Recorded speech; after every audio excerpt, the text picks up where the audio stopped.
ಸಮಾಲೋಚನೆ ಡಿಜಿಟಲ್ಗೆ ಸ್ವಾಗತ.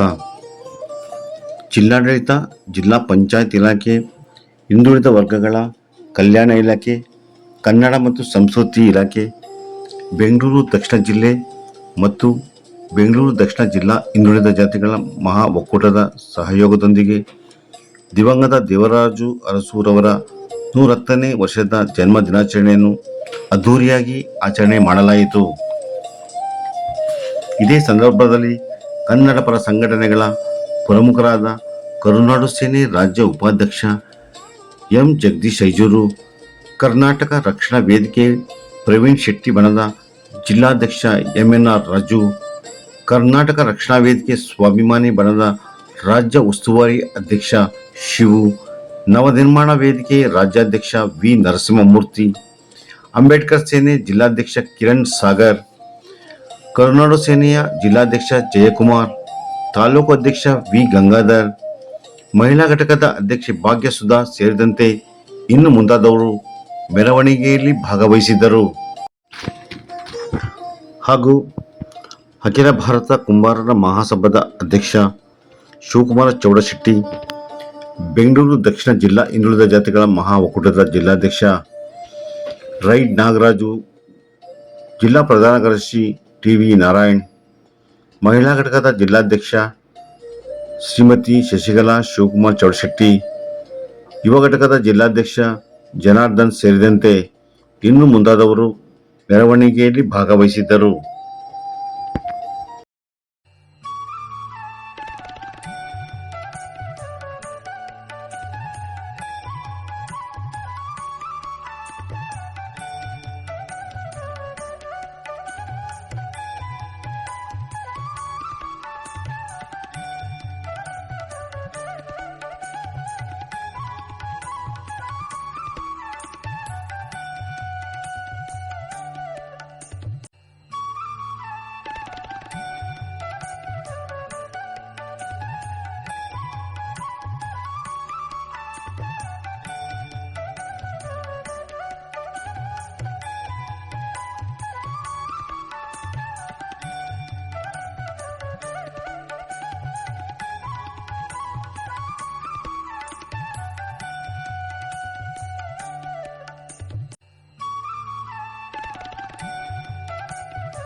ಅದೇ ರೀತಿ ಈ ಒಂದು ಕಾರ್ಯಕ್ರಮದಲ್ಲಿ ಈ ಕಾರ್ಯಕ್ರಮ ಇಷ್ಟೊಂದು ಅಚ್ಚುಕಟ್ಟುವಾಗಿ ನಡೆಯಲಿಕ್ಕೆ ಮುಖ್ಯ ಕಾರಣಕರ್ತರಾದಂತ ರೈ ನಾಗರಾಜ್ ಅವರು ಜಿಲ್ಲಾಧ್ಯಕ್ಷರು, ಅವ್ರಿಗೂ ಕೂಡ ಹಿಂದುಳಿದ ಜಾತಿಗಳ ಮಹಾ ಒಕ್ಕೂಟ ಶ್ರೀಯುತರಿಗೂ ಕೂಡ ಆತ್ಮೀಯವಾಗಿ ಸ್ವಾಗತವನ್ನ ಕೋರೋಣ.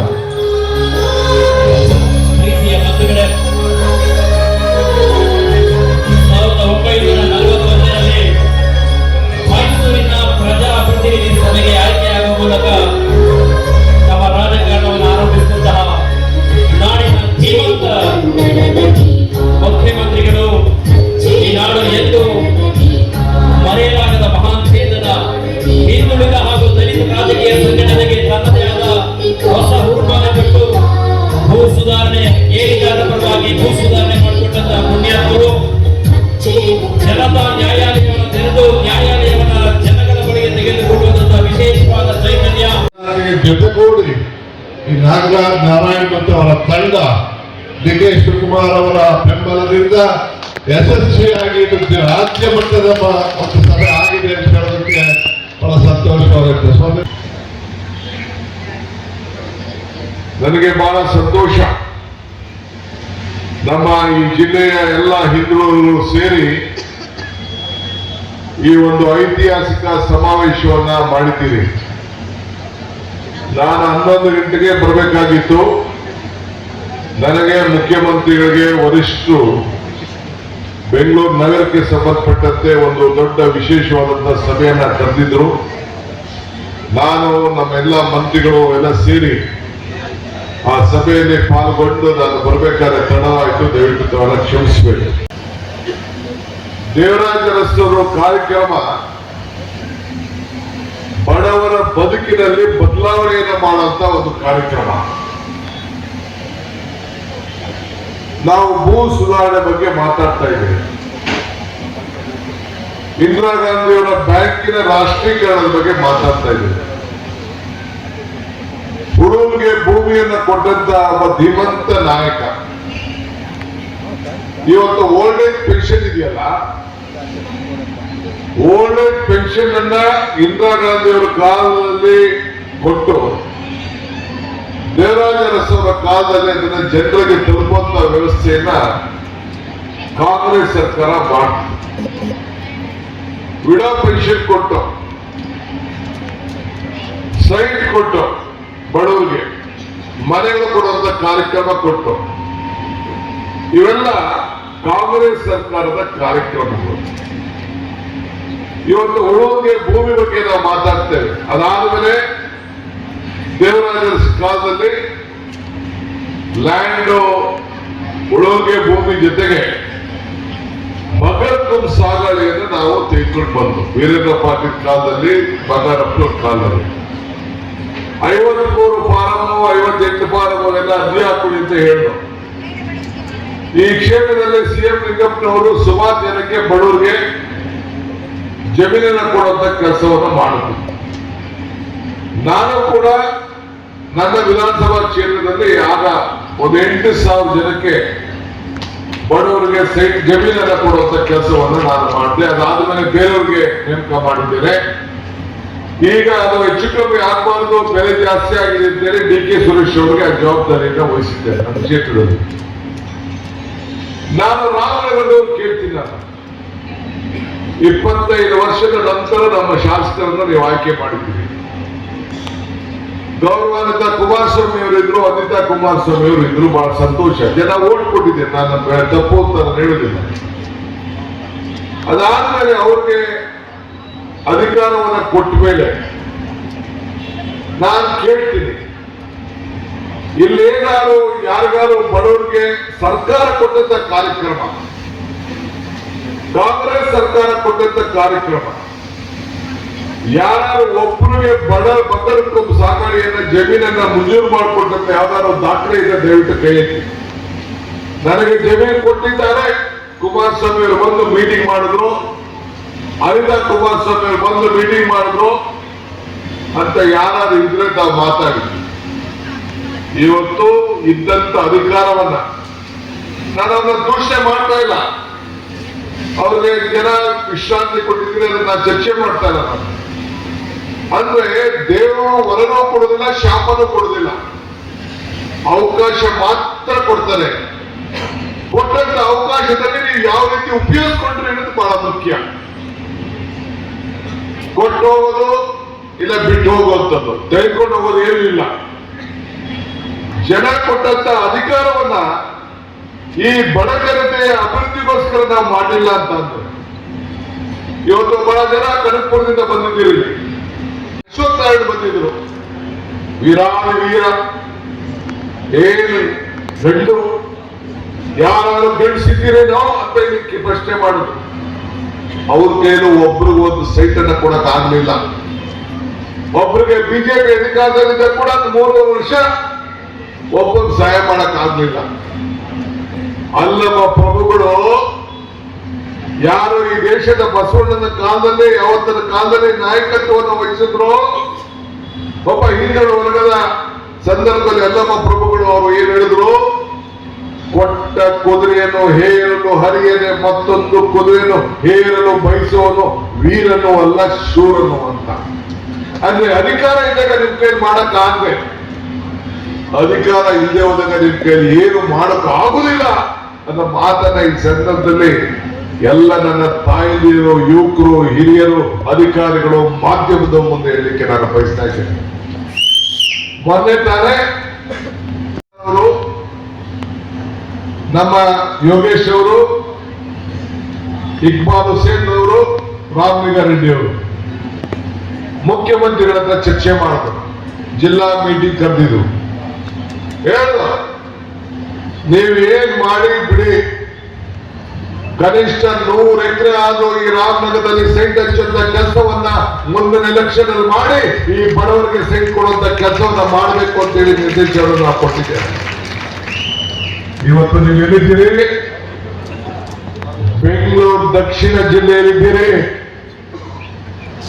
ಬೆಂಗಳೂರು ದಕ್ಷಿಣ ಜಿಲ್ಲೆ ಅಂತ ಒಂದು ಘೋಷಣೆ ಆದ್ಮೇಲೆ ನಿಮ್ಮ ಆಸ್ತಿ ಮೌಲ್ಯ ಏನಾಯ್ತು? ನಿಮ್ಗೆ ಎಷ್ಟು ಗೌರವ ಸಿಕ್ತು? ಬೆಂಗಳೂರು ಜಿಲ್ಲೆಯವರು ಅನ್ಸ್ಕೊಳ್ತಾ ಇದ್ದೀರಿ ನಾನು ರಿಯಲ್ ಎಸ್ಟೇಟ್ ಮಾಡಕ್ ಬಂದ್ಬಿಟ್ಟಿದ್ದೀರಂತೆ. ರಿಯಲ್ ಎಸ್ಟೇಟ್ ಮಾಡಕ್ಕೆ ನಾನು ಹೇಳಲಿಕ್ಕೆ ಬಯಸ್ತಾ ಇದ್ದೇನೆ, ಈ ಭೂಮಿಯಲ್ಲಿ ಹುಟ್ಟಿದ್ದೀನಿ, ಈ ಭೂಮಿಯಲ್ಲಿ ಬದುಕಿದ್ದೀನಿ, ಈ ಭೂಮಿಯಲ್ಲಿ ಸಾಯ್ತೀನಿ. ಇದು ನಿಮ್ಮ ತಲೆಯಲ್ಲಿರಲಿ. ಇದು ನಮ್ಮ ಜಿಲ್ಲೆ. ಈ ಜಿಲ್ಲೆಯ ಜನರ ಬದುಕಿಗೆ ಒಂದು ದೊಡ್ಡ ಶಕ್ತಿಯನ್ನ ತೆಗೆದುಕೊಂಡು ಹೋಗೋದು ಏನು ಇಲ್ಲ. ನಾನು ಹಿಂದೆ ಎಲ್ಲ ಹೇಳ್ತಾ ಇದ್ದೀನಿ, ಮನುಷ್ಯನ ಹುಟ್ಟು ಆಕಸ್ಮಿಕವಾದ್ದು, ಸಾವು ಅನಿವಾರ್ಯ, ಜನನ ಉಚಿತ, ಮರಣ ಖಚಿತ.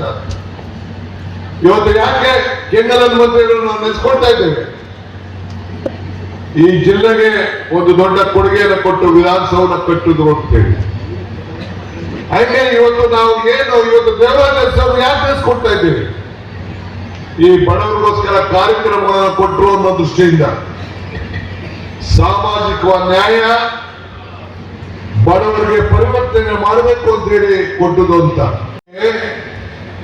ಈ ಜೀವನ ನಮ್ಮ ಹಳ್ಳಿಗಳಲ್ಲಿ ಮಾತಾಡಿದಂತ ಒಂದು ಕವನಗಳಿದ್ದಂತೆ, ಹರಿದು ನಡೆದರೆ ಅದು ಹೂನಂತೆ, ಮರೆತು ನಡೆದರೆ ಮುಳ್ಳಂತೆ. ಹಂಗೆ ಸರಿಯಾಗಿ ತಿಳಿದು ನಾವು ಬಾಳ್ಕೊಂಡು ಜನರ ಬದುಕಿನಲ್ಲಿ ನಾವು ಸೇವೆಯನ್ನ ಮಾಡೋದು ಒಂದೇ ಒಂದು ಗುರಿಯನ್ನ ಅಂದು ಕಾಲದಲ್ಲಿ ದೇವರಾಜ ಅವರು ಇಟ್ಕೊಂಡಿದ್ರು. ದೇವರಾಜ ಅವರು ಒಂದು ದೊಡ್ಡ ಕುಟುಂಬದವರು, ಹಿಂದುಳಿದವರು ಅಲ್ಲ, ಅರಸು ಕುಟುಂಬದವರು, ರಾಜವಂಶಸ್ಥ ಕುಟುಂಬದವರು ಅರಸುಗಳು. ಆದರೆ ಬಡವರ ಬಗ್ಗೆ ಕಾಳಜಿ ಇಟ್ಕೊಂಡು ಲಿಂಗಾಯತರಿರ್ಬೋದು, ಒಕ್ಕಲಿಗರಾಗಿರ್ಬೋದು, ಬ್ರಾಹ್ಮಣರಾಗಿರ್ಬೋದು, ಹಿಂದುಳಿದವರಿರ್ಬೋದು, ಎಲ್ಲರಿಗೂ ಕೂಡ ಸರಿ ಸಮಾನತೆಯಾಗಿ ಸಮಪಾಡು ಅಂತೇಳಿ ಎಲ್ಲರನ್ನೂ ಕೂಡ ಒಟ್ಟಿಗೆ ತೆಗೆದುಕೊಂಡು ಹೋಗುವಂತ ತೀರ್ಮಾನವನ್ನ ಮಾಡಿದ್ರಿಂದ ಇವತ್ತು ಅವರ ಹೆಸರಿನಲ್ಲಿ ನಾವು ಆಚರಣೆಯನ್ನು ನಾವು ಮಾಡ್ತಾ ಇದ್ದೇವೆ. ಈ ರಾಜ್ಯದಲ್ಲಿ ಮಾಡಿದ್ದಾರೆ. ನಾನು ವಿದ್ಯಾರ್ಥಿ ನಾಯಕರಾಗಿದ್ದಾಗ ಬಂಗಾರಪ್ಪನವರ ಗರಡಿಯಲ್ಲಿ ಬೆಳೆದವನ್ನ. ನಾನು ಇಲ್ಲೇ ಉರ್ಗಳ್ಳಿಯಲ್ಲಿ ಒಂದು ಕ್ವಾರಿ ನೋಡಕ್ ಹೋಗಿದ್ದೆ, ಕ್ವಾರಿ ಕೆಲಸ ಮಾಡ್ತಿದ್ದಾರೆ. ಅಲ್ಲಿಗೆ ಫೋನ್ ಬಂತು ಬಂಗಾರಪ್ಪನವ್ರು. ಫೋನ್ ಇರಲಿಲ್ಲ, ಬಿಡದಿ ಪೊಲೀಸ್ ಸ್ಟೇಷನ್ ಇನ್ಸ್ಪೆಕ್ಟರ್ ಬಂದನ್ನು ಕರೆದ. ಆಗ ನಾನು ರಾಹುಲ್ ಗಾಂಧಿ, ರಾಜೀವ್ ಗಾಂಧಿ ಅವರ ಹತ್ರ ಇದೇ ಚನ್ನಪಟ್ಟಣ ರಾಮನಗರ ಗಲಾಟೆ ಟೈಮಲ್ಲಿ ನಾವು ಮಾತಾಡ್ಕೊಂಡು ಹೋಗಿ ಚರ್ಚೆ ಮಾಡಿದ್ದೆ. ಅಲ್ಲಿ ಕರೆದಾಗ ಇದೇ ರಾಮನಗರದಲ್ಲಿ ಬಿಡದಿಗೆ ಹೋದಾಗ ಬಿಡದಿ ಪೊಲೀಸ್ ಅವರು ಹೇಳಿದ್ರು, ಮುಖ್ಯಮಂತ್ರಿಗಳಿಂದ ಫೋನ್ ಬಂದಿದೆ ಬಂಗಾರಪ್ಪನವರಿಂದ. ಏನಂದ್ರೆ, ನೀವು ನಾಳೆ ಬರಬೇಕು, ಮಂತ್ರಿ ಸ್ಥಾನ ತೆಗೆದುಕೊಳ್ಬೇಕು ಅಂತ ಹೇಳಿ ಬಂಗಾರಪ್ಪನವರು ಘೋಷಣೆಯನ್ನ ಮಾಡಿದ್ರು. ಹಂಗೆ ಒಬ್ಬ ಹಿಂದಿನ ವರ್ಗದ ನಾಯಕ ನನ್ನನ್ನ ಮೊದಲನೇ ಬಾರಿಗೆ ಚಿಕ್ಕ ವಯಸ್ಸಿನಲ್ಲೇ ನನ್ನನ್ನ ಮಂತ್ರಿ ಮಾಡಿ ರಾಜ್ಯಕ್ಕೆ ಪರಿಚಯವನ್ನು ಮಾಡಿದಂಥದ್ದು. ಬಂಗಾರಪ್ಪನವರ ಋಣ ತೀರಿಸಬೇಕು ಅಂತಲೇ ನಾನು ಆ ಮಧು ಬಂಗಾರಪ್ಪನವರ ದಳದಿಂದ ಯಾಕಲ್ಲಿ ಇದೆಯಾ ಅಂತ ಹೇಳಿ ಕರ್ಕೊಂಡು ಬಂದು ಕಾಂಗ್ರೆಸ್ ಸೇರಿಸಿ, ಕಾಂಗ್ರೆಸ್ ಅಲ್ಲಿ ಗೆಲ್ಲಿಸಿ, ಈಗ ಆತನನ್ನ ಮುಖ್ಯ ಒಂದು ಮಂತ್ರಿ ಮಾಡಂತ ಒಂದು ಅವಕಾಶ ನಮ್ಮ ಸರ್ಕಾರ ಮಾಡಿಕೊಟ್ಟಿದ್ದೇವೆ. ಹಾಗೆ ಈ ಎಲ್ಲ ನೊಂದಂತ ಜನರಿಗೆ ನಿಮ್ಗೆಲ್ಲ ಆತ್ಮವಿಶ್ವಾಸ ಇರಲಿ. ನನಗೆ ಜಾತಿ ಬಗ್ಗೆ ನಂಬಿಕೆ ಇಲ್ಲ, ನೀತಿ ಬಗ್ಗೆ ನಂಬಿಕೆ ಇದ್ದೀನಿ, ಬಡವರ ಬಗ್ಗೆ ಕಾಳಜಿ ಇದೆ ನನಗೆ. ಎಲ್ಲ ವರ್ಗದ ಜನತೆಗೆ ಸಮಾನತೆಯಿಂದ ನಾವು ನೋಡಬೇಕು ಅನ್ನೋ ದೃಷ್ಟಿಯಿಂದ ನಾವು ಕಾರ್ಯಕ್ರಮವನ್ನು ನಾವು ರೂಪುಕೊಂಡು ನಾವು ಬಂದಿದ್ದೇವೆ. ಇವತ್ತು ಇಂದಿರಾ ಮೊನ್ನೆ ಯಾರ ಬಿಜೆಪಿ ನಾಯಕರುಗಳು ಇಲ್ಲಿ ಬಂದಿದ್ದರಂತೆ, ನಮ್ಮ ಸರ್ಕಾರ ಬಂದ್ಬಿಡ್ತದೆ, ಈ ಗ್ರೇಟರ್ ಬೆಂಗಳೂರನ್ನ ಕಿತ್ತಾಕ್ಬಿಡ್ತೀವಿ ಅಂತ ಭಾಷಣ ಮಾಡುವುದಂತೆ. ಮಿಸ್ಟರ್ ಅಶೋಕ್, ಜನತಾದಳದ ನಾಯಕರು ಇರ್ಬೋದು, ಅಶೋಕ್ ತಾಂಡ್ ಇರ್ಬೋದು, ಇಲ್ಲ ಜನತಾದಳದವ್ರ ಹೆಸರನ್ನ ಹೇಳಕ್ ಇಷ್ಟ ಇಲ್ಲ. ಈ ಅಣೆಯಲ್ಲಿ ಬರ್ದಿಲ್ಲ, ಯಾರ ಅಣೆಯಲ್ಲಿ, ನಿಮ್ಮ ಮನೆಯಲ್ಲಿ ಬರ್ದಿಲ್ಲ. ಈ ಗ್ರೇಟರ್ ಬೆಂಗಳೂರು ಕಾಂಗ್ರೆಸ್ ಕೊಟ್ಟಂತ ಕಾರ್ಯಕ್ರಮಗಳು, ಬ್ಯಾಂಕ್ ರಾಷ್ಟ್ರೀಕರಣ ತೆಗೆದಾಗ ಕಾಯ್ತಾ, ಆಧಾರ್ ಕಾರ್ಡ್ ತೆಗೆದಾಗ ಕಾಯ್ತಾ, ಉಳುವಿಗೆ ಭೂಮಿ ತೆಗೆದಾಗ ಕಾಯ್ತಾ, ಆಶ್ರಯ ಯೋಜನೆ ತೆಗೆದಾಗ ಕಾಯ್ತಾ, ವಿಡೋ ಪೆನ್ಷನ್ ತೆಗೆದಾಗ ಕಾಯ್ತಾ, ಈ ಅಂಗನವಾಡಿ ಕಾರ್ಯಕ್ರಮ ತೆಗೆದಾಗ ಕಾಯ್ತಾ, ಆಶಾ ಕಾರ್ಯಕರ್ತರ ಕಾರ್ಯಕ್ರಮ ತಂದಾಗ ಕಾಯ್ತಾ, ಬಿಸಿ ಊಟ ತೆಗೆದಾಗ ಕಾಯ್ತಾ, ಪಾರ್ಲಿಮೆಂಟ್ ಕೊಟ್ಟು ಬಂದು ಭೂಮಿ ಅಂತೇಳಿ 5 ರೂಪಾಯಿಗೆ ಉಚಿತವಾಗಿ ಫ್ರೀ ಮಾಡಿ ಕೊಡಬೇಕು ಅಂತ ತಂದಾಗ ಕಾಯ್ತಾ. ಈ ಸರ್ಕಾರದ ಎಲೆಕ್ಷನ್ ಮುಂಚಿತವಾಗಿ ಈ ಡಿ.ಕೆ. ಶಿವಕುಮಾರ್ ಕಾಂಗ್ರೆಸ್ ಪಕ್ಷದ ಅಧ್ಯಕ್ಷನಾಗಿ ಇಲ್ಲಿಗೆ ಬಂದು ರಾಮನಗರದಲ್ಲಿ ಎಲ್ಲ ಮನೆಗೆ ಹೋಗಿ ಗ್ಯಾರಂಟಿ ಕಾರ್ಡ್ ಸೈನ್ ಆಗ್ತದೆ. ಪಂಚ ಗ್ಯಾರಂಟಿ ತಂದು 5 ಗ್ಯಾರಂಟಿ ನನ್ನ ತಾಯಂದಿರು ಉಚಿತವಾಗಿ ಫ್ರೀಯಾಗಿ ಬಸ್ಸಲ್ಲಿ ಪ್ರಯಾಣ ಮಾಡ್ತಾ ಇದ್ದೀರೋ ಇಲ್ವೋ? ದಯವಿಟ್ಟು ಕೈ ಎತ್ತಿ ಯಾರು ಪ್ರಯಾಣ ಮಾಡ್ತಾ ಇದ್ದೀನಿ ಅಂತೇಳಿ. ತಿಂಗಳಿಗೆ 2,000 ರೂಪಾಯಿ ದುಡ್ಡು ಕೊಡ್ತಾ ಇದ್ದೀವಿ, 10 ಕೆಜಿ ಅಕ್ಕಿ ಕೊಡ್ತಾ ಇದ್ದೀವಿ, ಉಚಿತವಾಗಿ ವಿದ್ಯುತ್ ಶಕ್ತಿ ಕೊಡ್ತಾ ಇದ್ದೀವಿ. ಈ ಯಾವುದು ಗ್ಯಾರಂಟಿಯನ್ನ ಇನ್ನ 2 ಜನ್ಮ ತಾಳಿದ್ರು ಕೂಡ ನೀವು ಯಾವ ನಮ್ಮ ಗ್ಯಾರಂಟಿಯನ್ನ ಬಡವರಿಗೋಸ್ಕರ ಏನು ನಾವು ಮಾಡಿದ್ದೇವೆ, ಸರ್ಕಾರ ಏನು ತೀರ್ಮಾನ ಮಾಡಿದೆ, ಅದನ್ನ ನೀವಾಗ್ಲಿ ಜನತಾದಳದವರು ನಿಮ್ಮ ಹುಟ್ಟು 3 ಸತಿ ಹುಟ್ಟು ಮತ್ತೆ ಇನ್ನೊಂದು ಜನ್ಮ ತಾಳಿದ್ರು ಕೂಡ ನಿಮ್ಮ ಪಕ್ಷದವರಿಗೆ ಬದಲಾವಣೆ ಮಾಡಲಿಕ್ಕೆ ಸಾಧ್ಯ ಇಲ್ಲ ಅಂತೇಳಿ ದೇವರಾಜರ ಮುಂದೆ ನಾನು ಹೇಳಿಕ್ಕೆ ಬಯಸ್ತಾ ಇದ್ದೇನೆ. ಏನೋ ನಾವು ಭಾವನೆ ಮೇಲೆ ರಾಜಕಾರಣ ಮಾಡ್ತಾ ಇಲ್ಲ, ನಾವು ಬದುಕಿನ ಮೇಲೆ ರಾಜಕಾರಣ ಮಾಡ್ತಾ ಇದ್ದೀವಿ. ಯಾಕಂತಂದು ಬೆಲೆ ಏರಿಕೆ ಎಲ್ಲ ಗಗನಕ್ಕೆ ಹೋಯ್ತಾ ಇತ್ತು. ಅಡುಗೆ ಎಣ್ಣೆ 90 ರೂಪಾಯಿ ಇತ್ತು, 200 ರೂಪಾಯಿ ಆಯ್ತು. ನಿಮ್ಮ ಎಣ್ಣೆ ಎಲ್ಲ ಕಡೆಯ ಹೆಂಗಸರು ಎಣ್ಣೆ ಅಂದ್ರೆ ಅಡುಗೆ ಎಣ್ಣೆ, ನೀನ್ ಹಾಕೋದ ಎಣ್ಣೆ ದಾಸಪ್ಪನ ಅಂಗಡಿಗೆ ಹೋಯ್ತದೆ. ಅದಕ್ಕೆ ಹೆಣ್ಮಕ್ಳ ಮೇಲೆ ನಮ್ ನಂಬಿಕೆ ಏನೋ, ನೀವು ದುಡ್ಡನ್ನ ಮಕ್ಕಳಿಗೆ ಇಡ್ತೀರಿ, ಸಂಸಾರ ಕಾಪಾಡ್ತೀರಿ, ನೀವು ಫ್ರೀಯಾಗಿ ಬಸ್ಗೆ ಹೋಗ್ಬೇಕು, 10 ಕೆಜಿ ಅಕ್ಕಿ ನಿಮ್ಗೆ ಸೇರ್ಬೇಕು, ಕರೆಂಟ್ ಬಿಲ್ ಕಟ್ಟೋದು ನೀವು, ಅದು ಕಟ್ಟಬಾರ್ದು. ನನಗೆ ಈ ಬಡವರ ಬಗ್ಗೆ ನಂಬಿಕೆ. ಈ ಕಾರ್ಯಕ್ರಮ ತಂದು 5 ಬೆರಳು ಸೇರಿ ಈ ಕೈ ಗಟ್ಟಿ ಆಯ್ತು, 5 ಗ್ಯಾರಂಟಿ ಸೇರಿ ಈ ಕೈ ಮುಷ್ಟಿ ಗಟ್ಟಿ ಆಯ್ತು. ನಾನು ಎಲೆಕ್ಷನ್ ಟೈಮಲ್ಲಿ ಹೇಳಿದೆ, ಇಲ್ಲಿ ಬಂದು ನಮ್ಮ ಇಕ್ಬಾಲ್ ಹುಸೇನ್ ಕಾರ್ಯಕ್ರಮಕ್ಕೆ ಬಂದು ಇದೇ ನಮ್ಮ ಚೇತನಿಂದ ನಮ್ಮ ಇಕ್ಬಾಲ್ ಹುಸೇನ್, ನಮ್ಮ ಶಶಿ, ನಮ್ಮ ಲೀಡರ್ಗಳೆಲ್ಲ ಇದ್ರು. ಹೇಳಿದೆ ಸ್ಟೇಜ್ ಮೇಲೆ, ಕಮಲ ಕೆರೆಯಲ್ಲಿದ್ದರೆ ಚಂದ, ತೆನೆ ಹೊಲದಲ್ಲಿದ್ದರೆ ಚಂದ. ಅಂದ್ರೆ ತೆನೆ ಅಂದ್ರೆ ಯಾವುದು? ದಳದ್ದು. ಹೊಲದಲ್ಲಿದ್ದರೆ ಚಂದ, ಕೆರೆಯಲ್ಲಿ ಕಮಲ ಇದ್ರೆ ಚಂದ. ಈ ದಾನ ಧರ್ಮ ಮಾಡುವ ಕೈ ಅಧಿಕಾರದಲ್ಲಿದ್ರೆ ಮಾತ್ರ ಚಂದ ಅಂತ ಹೇಳಿದ್ರೆ, ಹಂಗೆ ಅಧಿಕಾರ ಇದ್ದದಕ್ಕೆ ಈ ಕೈಗೆ 5 ಗ್ಯಾರಂಟಿ ಕೊಟ್ಟು ವರ್ಷಕ್ಕೆ 52,000 ಕೋಟಿ ಕೊಟ್ಟು ಈಗಾಗ 2 ವರ್ಷದಲ್ಲಿ 1 ಲಕ್ಷ ಕೋಟಿ ಬಡವರ ಅಕೌಂಟ್ಗೆ ಹೋಗಿದೆ. ಯಾರು ಏಜೆಂಟ್ ಬಂದಿಲ್ಲ ನಿಮಗೆ? ಯಾರು ಲಂಚ ಕೊಟ್ಟಿಲ್ಲ ನೀವು? ಇದು ಕಾಂಗ್ರೆಸ್ ಕಾರ್ಯಕ್ರಮ. ಇದನ್ನ ನೋಡಿ ಬಿಜೆಪಿಯವರು, ಮೋದಿಯವರು ಅವರೇನು ಹೇಳಿದ್ರು? ಸರ್ಕಾರ ದಿವಾಳಿ ಹೋಗ್ತದೆ ಅಂತ ಹೇಳಿದ್ರು. ಆದ್ರೆ ಈಗ ಏನ್ ಮಾಡ್ತಾರ ಅವರು? ನಮ್ಮನೆ ಕಾಪಿ ಮಾಡ್ತಾರೆ.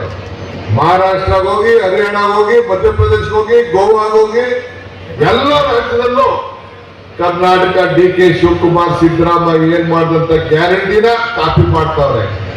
ಹಂಗೆ ಅಶೋಕ ಅಣ್ಣ, ನಮ್ಮ ಕಾರ್ಯಕ್ರಮನ ಬದಲಾವಣೆ ಮಾಡ್ತೀಯ? ನೀ ಸರ್ಕಾರ ಎಲ್ಲಿ ಬರ್ತದೆ?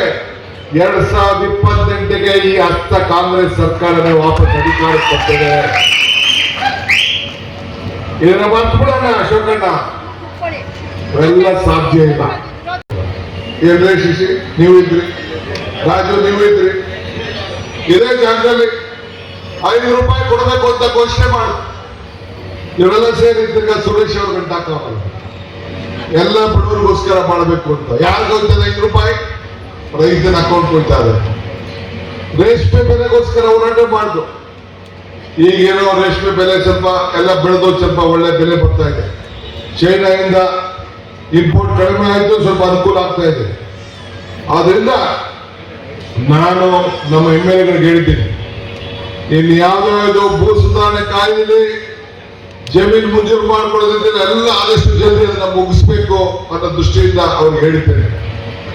ಇವತ್ತು ಈ ದೇಶಕ್ಕೆ ಕಾಂಗ್ರೆಸ್ ಸರ್ಕಾರ ಮಾತ್ರ ಬಡವರ ಬಗ್ಗೆ ಚಿಂತೆ ಮಾಡ್ತಾ ಇದೆ. ಹಿಂದುಳಿದ ವರ್ಗದವರು ನಿಮ್ಮೆಲ್ಲರ ಪರವಾಗಿ ಈ ಕಾಂಗ್ರೆಸ್ ಸರ್ಕಾರ ಇದೆ. ಒಂದಕ್ಕೆ ಹಿಂದುಳಿದ ವರ್ಗದವರ ಬಗ್ಗೆ ಅವ್ರಿಗೆ ನ್ಯಾಯವನ್ನು ಒದಗಿಸ್ಕೊಡ್ಬೇಕು ಅಂತೇಳಿ ನಾವು ಸರ್ವೆ ಮಾಡಿಸ್ತಾ ಇದ್ದೀವಿ. ನೀವು ನಿಮ್ಮ ಜಾತಿ, ನಿಮ್ಮ ಕುಲ ಎಲ್ಲ ಕೂಡ ಎಲ್ಲರ ಮೇಲೆ ಸರಿಯಾದ ರೀತಿಯಲ್ಲಿ ಮನೆ ನಿಂತ್ಕೊಂಡು ನೀವು ಬರಬೇಕು. ನೀವು ಪಕ್ಷಿಲ್ಲ ಅಂದ್ರೆ ನಿಮ್ಗೆ, ನಿಮ್ಮ ಕುಟುಂಬಕ್ಕಲ್ಲ, ನಿಮ್ಮ ಸಮಾಜಕ್ಕೆ, ನಿಮ್ಮ ಆತ್ಮಸಾಕ್ಷಿಗೆ ನೀವು ಮೋಸ ಮಾಡಿದಂಗೆ ಆಗ್ತದೆ. ಸೊ ಎಲ್ಲ ವರ್ಗದ ಜನರು ನಾನು ಹೇಳ್ತಾ ಇದ್ದೀನಿ, ಯಾವುದೇ ಜಾತಿ ಇರಲಿ, ಯಾವುದೇ ಧರ್ಮ ಇರಲಿ, ನೀವೆಲ್ಲ ಈ ಸಮೀಕ್ಷೆಗೆ ಬಂದಂತ ಸಂದರ್ಭದಲ್ಲಿ ರಾಜ್ಯದಲ್ಲಿ ನೀವೆಲ್ಲ ಅದನ್ನ ಪಡಿಸ್ಕೊಳ್ಬೇಕು. ನಮ್ಮ ಸ್ನೇಹಿತರಾದಂತ, ನಮ್ಮ ಮುಖಂಡರಾದಂತ ಸುದರ್ಶನ್ ಅವರು ಕೆಲಸನೇ ಕೊಟ್ಟಿದ್ದಾರೆ. ಅವ್ರು ಹೋಗಿ ಆಗಿಲ್ಲ. ಹಿಂದೂಗಳಾಗ್ಲಿ, ಒಕ್ಕಲಿಗರಾಗ್ಲಿ, ಲಿಂಗಾಯತರಾಗ್ಲಿ, ತಿಗಳರಾಗ್ಲಿ, ಬಲ್ಜರಾಗ್ಲಿ, ಗಂಗಾ ಮತಸ್ಥರಾಗ್ಲಿ, ಕುರುಬರಾಗ್ಲಿ, ಮಡಿವಾಳರಾಗ್ಲಿ, ಸವಿತಾ ಸಮಾಜದವರಾಗ್ಲಿ, ಕುಂಬಾರಾಗ್ಲಿ, ನೇತಾರಾಗ್ಲಿ, ಅಕ್ಷಾನಿಗಳಾಗ್ಲಿ, ಆಚಾರ್ಯಗಳಾಗ್ಲಿ, ಈಡಿಗರಾಗ್ಲಿ, ನಾವೆಲ್ಲ ಒಂದು ಅಂತ ಅಷ್ಟೇ ನಮಗೂ ಅವ್ರಿಗೂ ಇರುವಂತ ವ್ಯತ್ಯಾಸ. ಆದ್ರಿಂದ ನೀವು ನಾವೆಲ್ಲ ಸೇರಿ ಒಂದಾಗಿ ಮಕ್ಕಳಂತೆ ಒಟ್ಟಿಗೆ ಕೆಲಸ ಮಾಡೋಣ. ಸೂರ್ಯ ಚಂದ್ರ ಎರಡು ನಮ್ಮನ್ನ ರಕ್ಷಣೆ ಮಾಡ್ತದೆ. ಕಾಂಗ್ರೆಸ್ ಸರ್ಕಾರ ನಿಮ್ಮ ಪರವಾಗಿ ಇರ್ತದೆ. ಇಷ್ಟು ಮಾತ್ರ ಹೇಳಿ ನನ್ನ ಮಾತನ್ನು ಮುಗಿಸ್ತೇನೆ. ಎಲ್ಲರಿಗೂ ನಮಸ್ಕಾರ. ವಿಡಿಯೋ ಇಷ್ಟವಾಗಿದ್ದರೆ ಲೈಕ್, ಶೇರ್ ಮತ್ತು ಸಬ್ಸ್ಕ್ರೈಬ್ ಮಾಡಿರಿ. ವಂದನೆಗಳೊಂದಿಗೆ